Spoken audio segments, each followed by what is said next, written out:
Here's a highlight from a recent episode of Booked on Rock. Author Tim Durling is back on the show. His latest book, titled The Sound That Haunts You, a beginner's companion to Fleetwood Mac. Bob Welch had problems with the record label, or were they changing labels? There was some reason that he left, that he wasn't happy with the future of the band contractually. And then there was this fake Fleetwood Mac band that the manager was going to try to put out there. That's another story unto itself, and a fascinating one. And there was a lot going on with 73, 74. The funny thing is that most average Fleetwood Mac fans kind of know the story of the drama with Lindsay and Stevie, with John and Christine, with Stevie and Mick, with, whatever, the whole thing, right? But the odd thing is that was their most stable lineup. Once Lindsay and Stevie joined, that was their most stable lineup, because the fact that it was successful kept it together, I think. Also, creatively, it was great. Obviously, it was creative. That's what led to the success. But up until then, just about every album had a different lineup, because you had a guitar player named Bob Weston come in after Kirwan left. Well, he has an affair with Mick's wife, Jenny. Yes. Jenny Boyd, by the way, who was the sister of Patty Boyd. Yeah.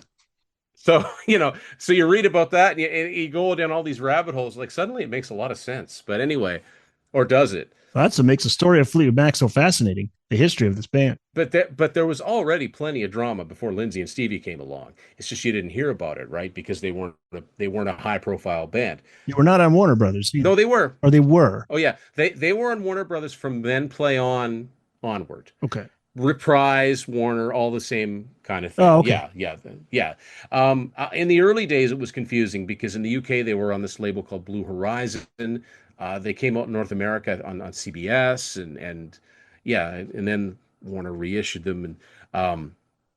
But 73, 74, they put the album Penguin out, which had that singer Dave Walker on a couple of songs, who came from Savoy Brown, who sounded nothing like he belonged in Fleetwood Mac. He was a raspy blues singer.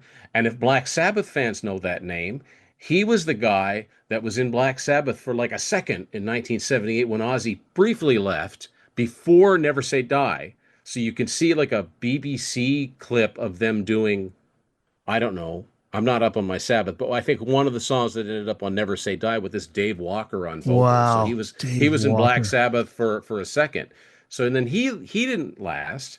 So it was just constant, and they weren't getting anywhere. Really commercially, the albums were charting higher every time. I think probably because they just kept putting them out.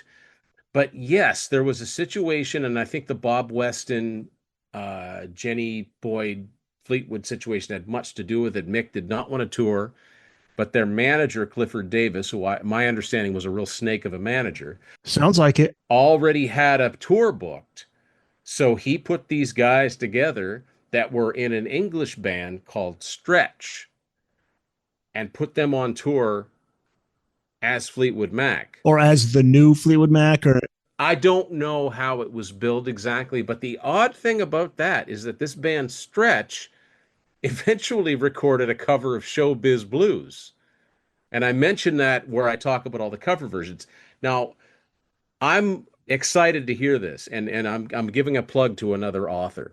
Because recently on my show, I don't know if you've talked to him or not, but a guy named Steve McLean. No. He's from the UK. He's actually a stand-up comedian, but he's also an author. And he put an excellent book out called Stealing Deep Purple, which is about original lead vocalist Rod Evans putting together a version of Deep Purple in 1980 and touring North America before it got shut down by management. It's a story that I used to think was fake, but it's not. It actually happened.